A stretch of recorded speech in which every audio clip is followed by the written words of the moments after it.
Let me start that again. So, I am Pratik. I am the lead programmer for FRC Team 5190, and I've been on the team for about 1 year now. I'm a high school junior, and I've been programming for about 5 years now.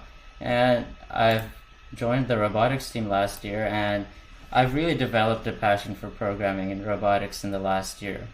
And today I want to discuss an undertaking of a weekly programming series called the FRC Programming Show. And I'm going to discuss what it is all about. So I first want to start with the state of programming in North Carolina. So let me talk about our team's success last year. We won a lot of games, and we won 3 competitions, and programming contributed significantly to our success. We had a 3-cube scale auto towards the end of our competition, and in general, we provide a lot of importance to programming on our team. And we also know that there are many NC teams who are very good at programming, in fact, but that really can't be said about all teams. We've walked around the pits and we've really seen how different teams think of programming in different ways. So, for example, for many teams, programming is just getting the robot to move using a joystick. There's really no time that is spent on auto. There's no time spent on simplifying driver controls. And we know that auto is a really big component because we've seen at Houston, we've seen at every single event, the winning alliance always has a really strong auto. And look at Team 254. They were undefeated throughout the season, and their auto really played an important role in this. Their software plays a really important role. And someone says they still can't hear. Is everyone still able to hear? I hope everyone can hear. Alright. So, as I was saying, for many teams, they really don't consider software as part of their team. And we can see this because at the first North Carolina event, there were many teams that were missing a baseline auto. And although this got better, there were still teams at Thor and Screw that didn't have a baseline auto. And this goes to show how different teams think of software in different ways. And there are some challenges with programming that we really wanted to address. Wouldn't it be great to see more NC teams in Houston playoffs? Wouldn't it be great if most of the teams had their baseline auto finished 2 to 3 weeks into build season? We also know that there are a lot of rookie teams, especially in North Carolina, that are coming in next year. Wouldn't it be great for them to actually know how to program a robot and how to actually reach the level of most teams in North Carolina? So let me give you a backstory from our own team. When our new freshmen joined the team a couple of weeks ago, they were very enthusiastic about programming. They really wanted to program the robot, make the robot actually move. But the thing is, the dropout rates are actually very high. They've either left the team or they went to another discipline. There's a perception of programming that it is too hard or it's too complicated. They really fear programming. This conference will now be recorded. They really fear programming. And the thing is, developing a good muscle in programming takes time and it takes effort, just like anything else. And the thing is, to dedicate a lot of time to software, you have to dedicate it time just like you would for any other engineering field. So we talked about all of these problems internally within our team, and we talked to some other teams, and we said we need some more forums on programming to help each other. We need more resources for other rural North Carolina teams so that they can actually have some resources to develop software to be competitive. So we took that opportunity and we've started the FRC Programming Show. This is a weekly show where we release episodes every single week, and we will cover basic software concepts. So the show is available at this link, but don't go to it just yet. I will put this up at the end again, but let's talk about this. So let's talk about the structure of the series. We plan on releasing one episode every week. So one episode every single Friday is what we are thinking. And there are already 2 episodes that are already available. The plan is we will start with the basics to help new programmers. So we will start with installing the tools, then actually connecting to the robot, and then simple drive code, etc., etc. Each show will focus on one topic of programming, and each show will last for about 15 to 20 minutes. We will have discussions in the comments and in the show notes, so we can have, for example, people asking questions and then answering in the comments, so that we can have a nice community of questions and answers. We also plan to interview different programmers and mentors from other NC teams. We know that some technical mentors from other fields really don't appreciate programming, and we want to hear from their perspective. We want to tell them how deep you can go into programming. If you're a new aspiring programmer, this series is great because we will start with the basics to help new programmers. If you are an experienced programmer, we want you to come on the show and share your knowledge. For example, you might specialize in vision, and then we want you to come on the show and talk about vision. If you're a mentor or a student with interest, then you can watch this series and you can recommend this series to others. The thing is, we won't really go into the most sophisticated algorithms. We won't talk about coding line by line, the sophisticated algorithms. We will talk about the concepts behind these. We will talk about pseudocode and actual implementations sometimes. But the thing is, the most important thing is, programming is something that you watch and learn, not something is that you do and learn, not something that you watch and learn. So, off the top of our heads, our goals with this show, why have we started this show? The biggest reason is that we want to help new teams to come up and running. Last year we realized programming is a lot more than what it really is for most teams in North Carolina. We want people to realize how broad and deep this is. We want to share and build upon each other's knowledge in the community. That's what FIRST and gracious professionalism is all about. We want to motivate students to pursue programming, because programming is just not something that you will do in FRC. All of the concepts that we learn in FRC are applicable to real life careers. So, off the top of our heads, there is a wide variety of things we can talk about on this show. This is just, we brainstormed for 5 minutes and came up with all of these topics. There's so much to talk about when we talk about programming. You can talk about programming motor controllers, you can talk about programming pneumatics, you can talk about solenoids and other servos and stuff like that. Then we can talk about sensors, like you can talk about encoders, gyroscopes, lidars, ultrasonic sensors, and things like that. Then we can talk about open loop control, which is essentially going forward for a set amount of time.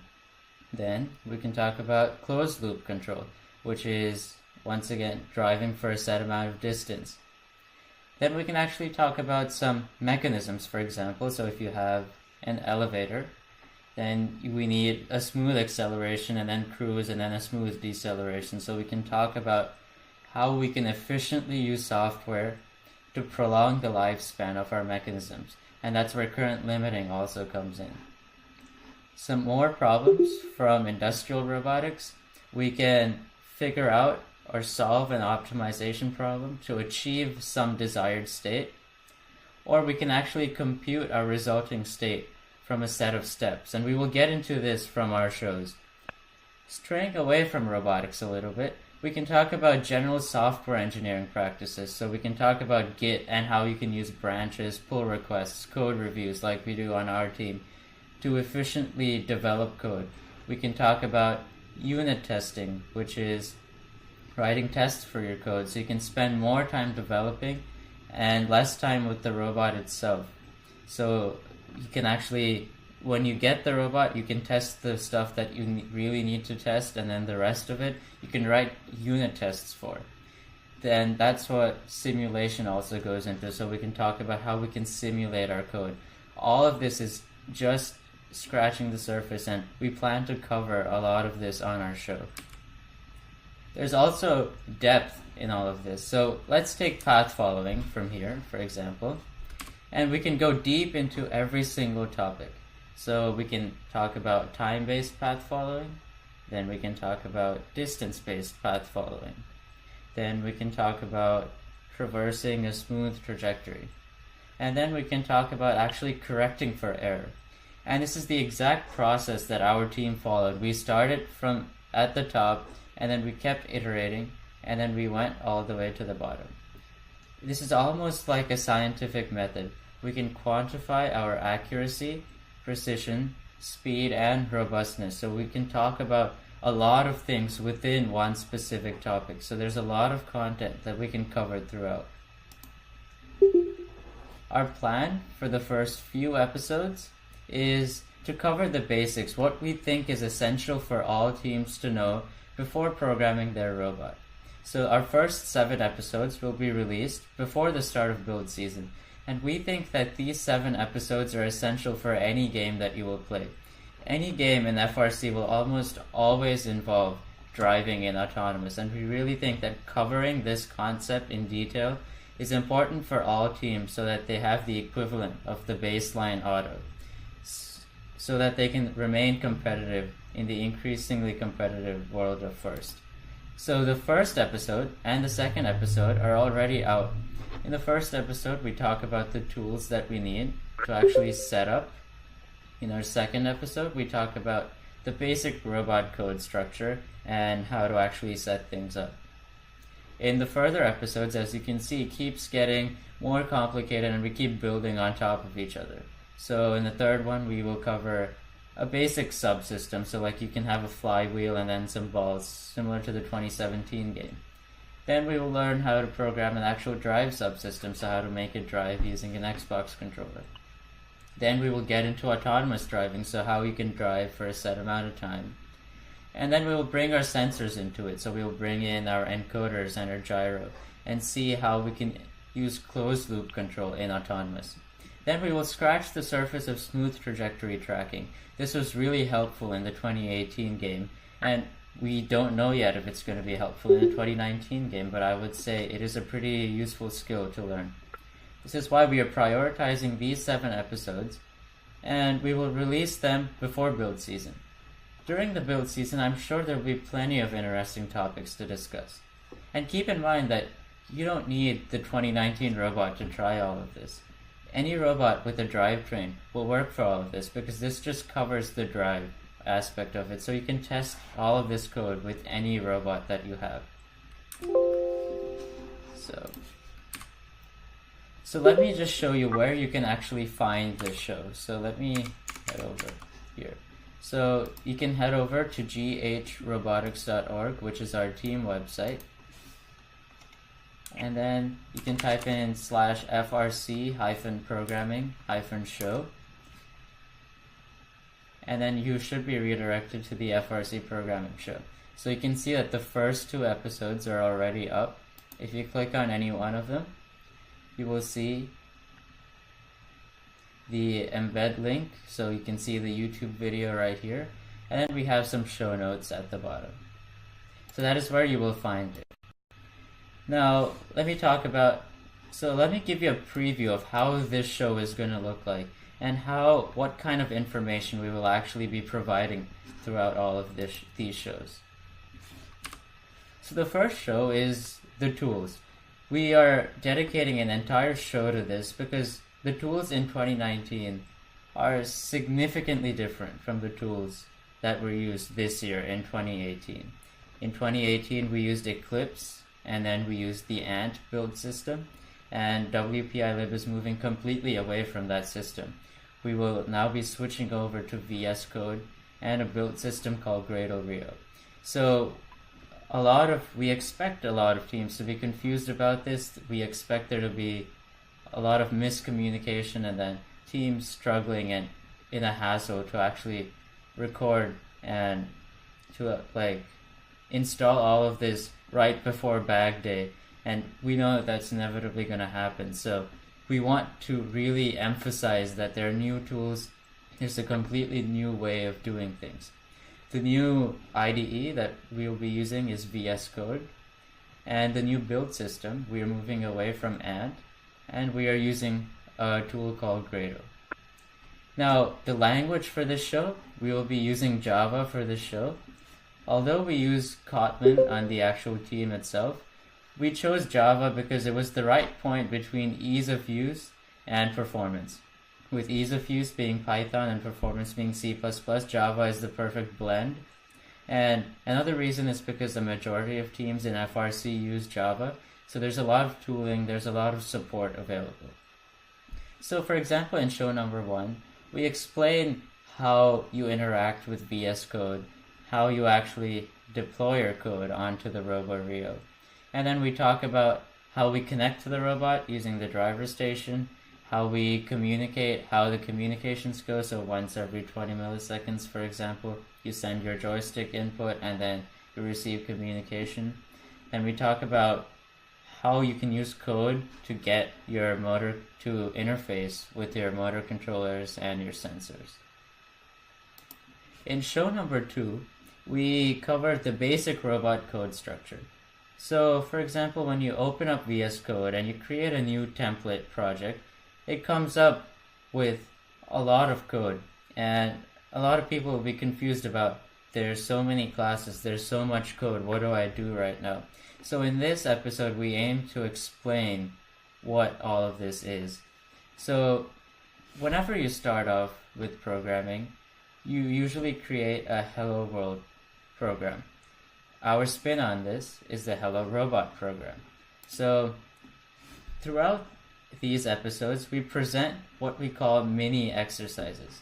So here we have a snippet of code, and we ask the listener to read this code and based on what we taught them, to logically analyze and see what this program will print.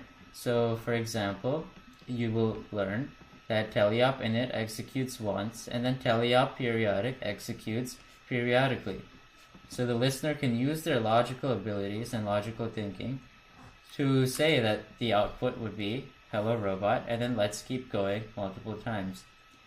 We have tried out these mini exercises on our own team with our new freshmen, and they really seem to get the point. They're able to think like a programmer, and that is one of the most important things about being in FRC.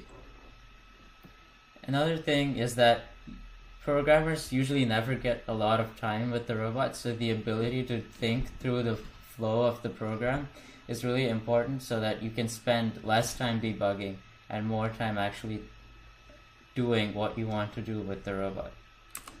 Here is another example of one of our mini exercises.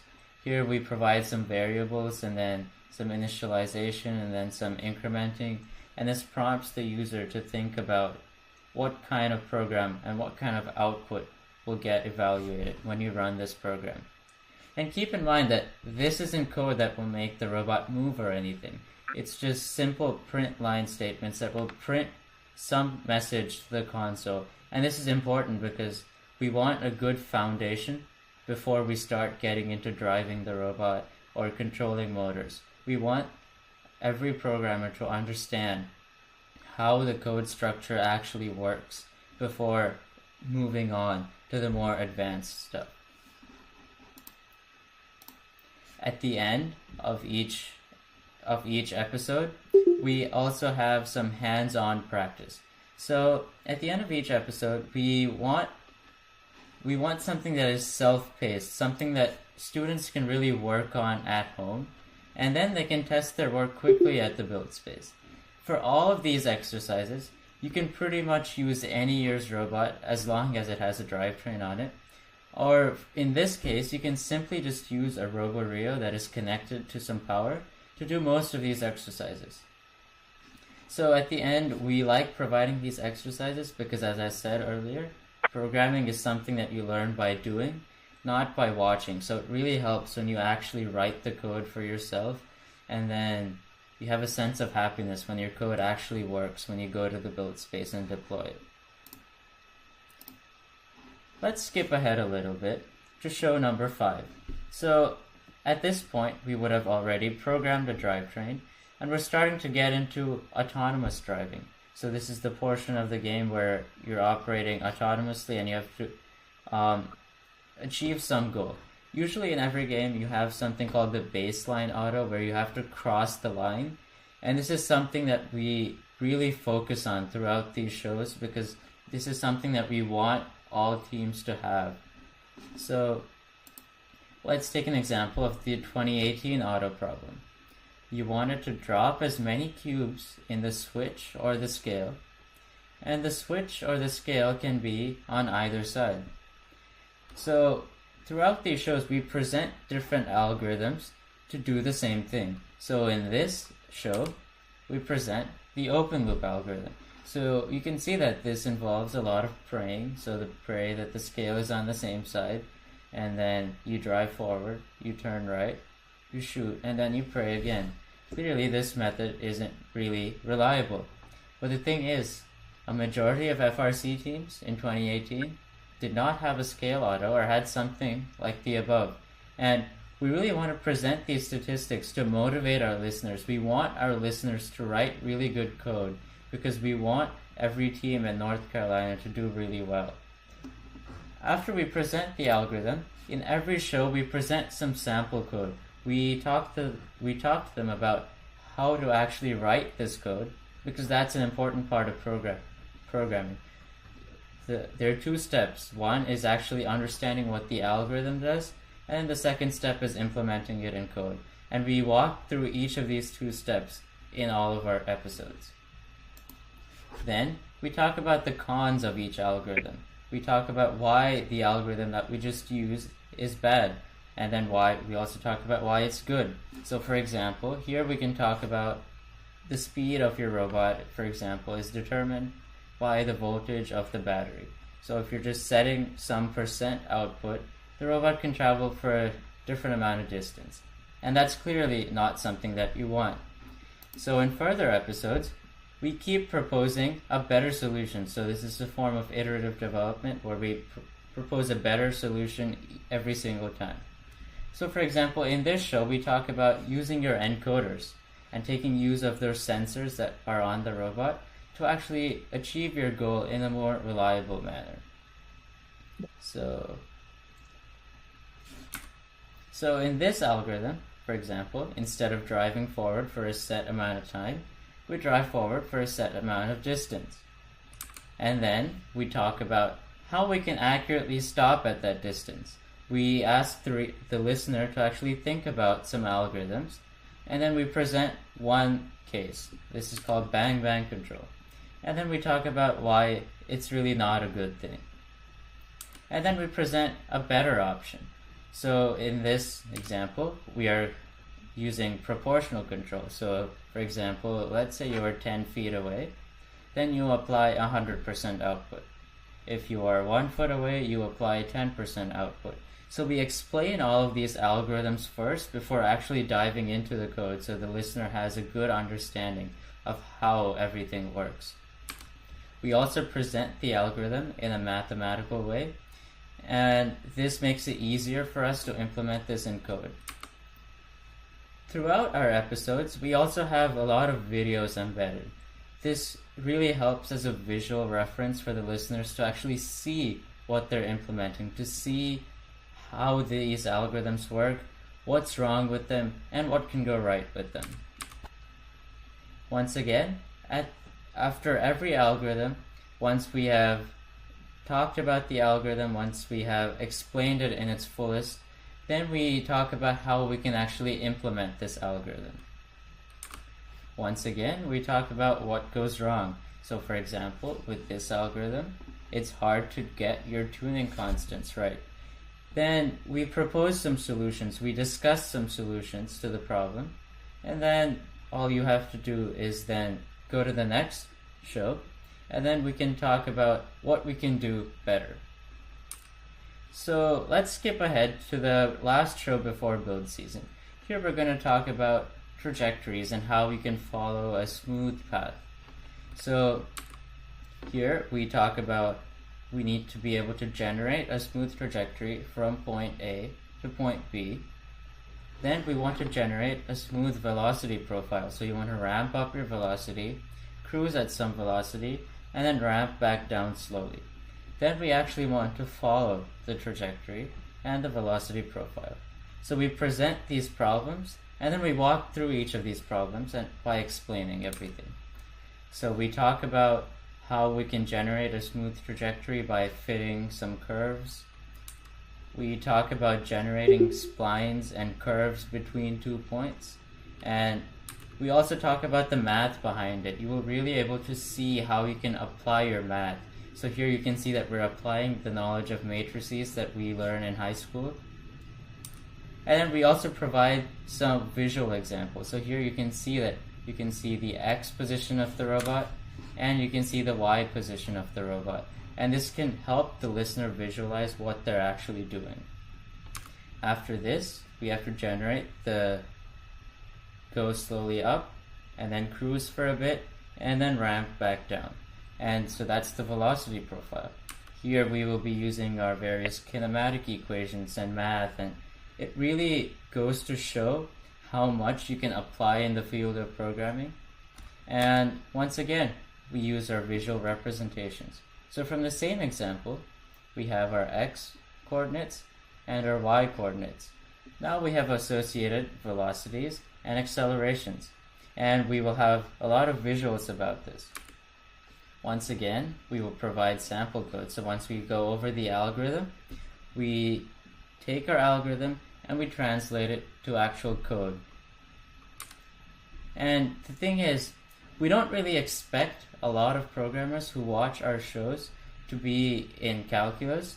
So we also provide different libraries that teams can use. So all of the math that I just talked about, you don't have to understand any of it because there's a library that already exists where you can simply put in your waypoints and put in your velocity and acceleration, and it will give you a smooth trajectory. So it's even a nice UI interface. So we provide all of these resources. So we say, hey, look at this library. You can actually do a lot of cool stuff with it without actually knowing all of this math. And this will really help with implementing a better autonomous. Once again, we provide some visuals and we look at some videos of how each of these algorithms actually works. And so hopefully you got to understand what this show is actually all about. We really haven't talked about anything about mechanisms yet in these first 7 shows. We haven't talked about collision avoidance. We haven't talked about vision. But we really, with these first 7 shows, we want to address the things that we think are really important before build season starts. And there's a vast array of things to talk about as build season goes on. So to recap this show, we will start off with the basics, and then we will go through some mini exercises for every single episode. And then we will write these programs on our actual computer, and then we will go to the build space, and then we will test out all of this code and see how all of this code actually behaves. So finally, if you actually want to contribute to this series, or you have anything in programming that you are an expert in, or let's say you're a technical expert and you would like to be featured on the show, then please contact us and we would love to have you on the show. We would love for you to share your insights into what makes a programming team successful. We would also like you to socialize this series because we want teams, in the end, our goal is for teams to be better at programming. We want the floor of programming in North Carolina to be raised. So we really want you to share this resource that we have created with new programmers on your team. We would also like you to give us feedback, so if there's anything that we can improve or if you want to see something discussed, please let us know. So for example, if you are really passionate about machine learning, then you can come to us and say, let's talk about machine learning, and then we will talk about how it's applicable in FRC and all the applications and stuff like that. Once again, here is the link to the FRC programming show. You can also find this webcast on YouTube by looking for our team YouTube channel, so Green Hope Robotics. And if you want to contact me personally, you can email me at this email address. Now, let's open it up for questions. Does anyone have any questions? Anything that they would like to ask?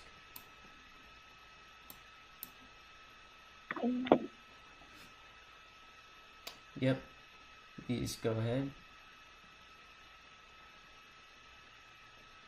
I think I heard someone there.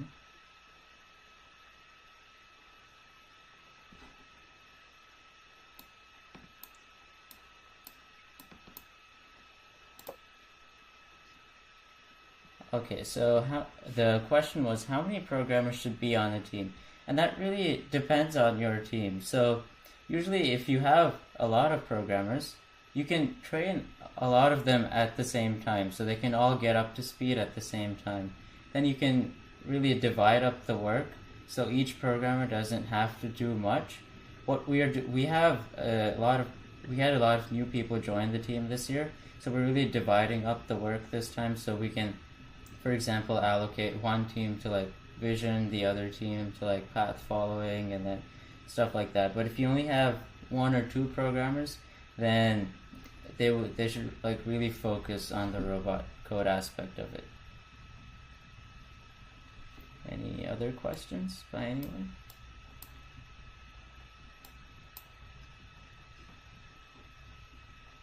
You can also leave your questions in the chat if required.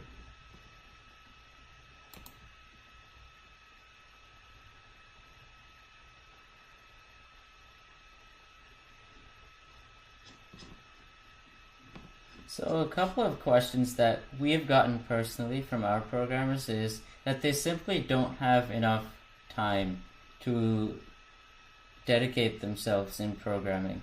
And there are two things that programmers really struggle with in FRC, and that is lack of resources and lack of time. With this webcast series, we hope to eliminate the first issue, which is the lack of resources. This is a great resource for new programmers. The thing is the lack of time. Usually you would only have to dedicate about 2 hours of your time every single week, or 1 to 2 hours of your time every single week to this, and you will start learning everything. I know that there are time commitments like school and jobs and other activities, but to be successful, 1 to 2 hours a week is what I told our new freshmen, so that they can really learn FRC programming and apply it in a good manner. Are there any other questions? How do you program? Who is this question from?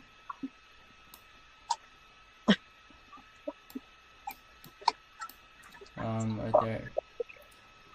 Okay, so we have another question that says, is there a good place to go if you have zero programming experience to help the kids learn? That's a great question. So our programming series covers basic FRC programming. So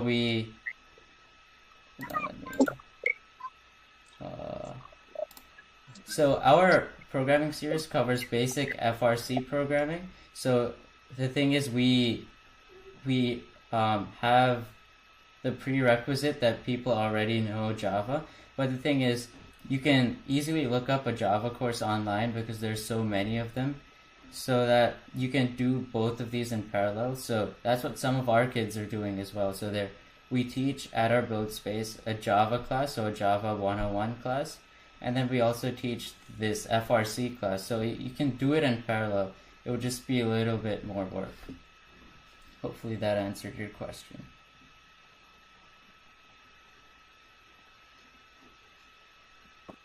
So here's another question. We are a rookie team and have been advised to use LabVIEW by one team and Java by another. We have no one on our team who knows how to program. What would you recommend? So in my personal opinion, I would recommend Java because to learn so we can separate this into two separate topics. So we can talk about learning the programming aspect and then learning the FRC aspect. I would say there's much more support online for learning how to program in Java than how to program in LabVIEW. And although LabVIEW is a supported language, I would recommend something like Java because there is a lot of support in FRC, and there's much more support outside of FRC. So let's say you have issues in learning programming in Java, you would have much more support online for Java. So that I would recommend Java for that.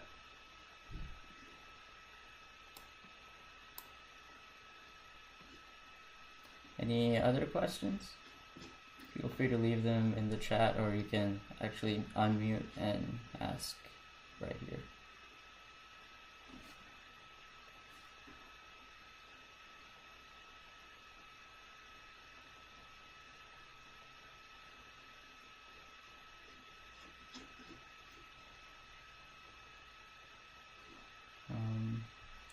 All right, I'm assuming that's it.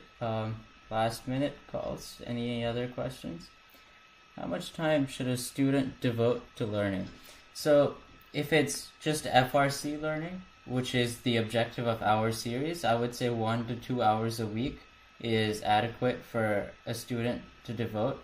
If they're also trying to learn a language such as Java or LabVIEW, then I would say maybe 2 to 3 hours, because you need to learn the syntax of the language and how to think like a programmer, in addition to learning all the robot specific stuff. So I would recommend 1 to 2 hours if it's only FRC, and then or 2 to 3 hours if it's both FRC and learning the actual language, and this is per week.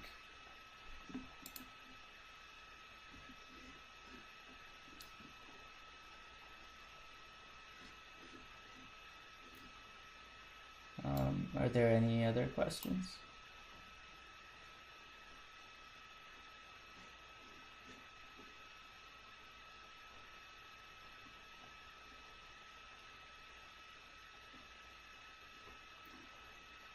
All right, it doesn't look like there's any other questions, so we will call it here. Thanks everyone for joining us, and thanks to Marie for organizing this webinar. And hopefully you all check out this this webcast series. Actually, there's one last question. In terms of iteration, what is the level of complexity? So in the first 7, we wouldn't go too complex because it is something for all teams. So it would just be simple P control or proportional control, and then just scratching the surface of trajectory tracking. But so we start off with really simple iteration, and then when we iterate on top, we attempt to solve some of the problems. And we can go really complex if people are interested, but what we are planning to do is to go to like the average level, so such that most teams can actually understand what we're doing. So that's the level of complexity.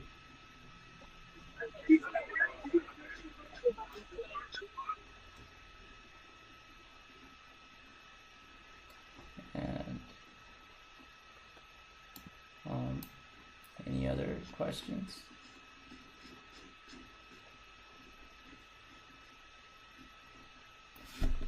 All right then, so thanks for watching. Thanks to Marie for organizing this, and hopefully you'll check out the webcast series. Bye.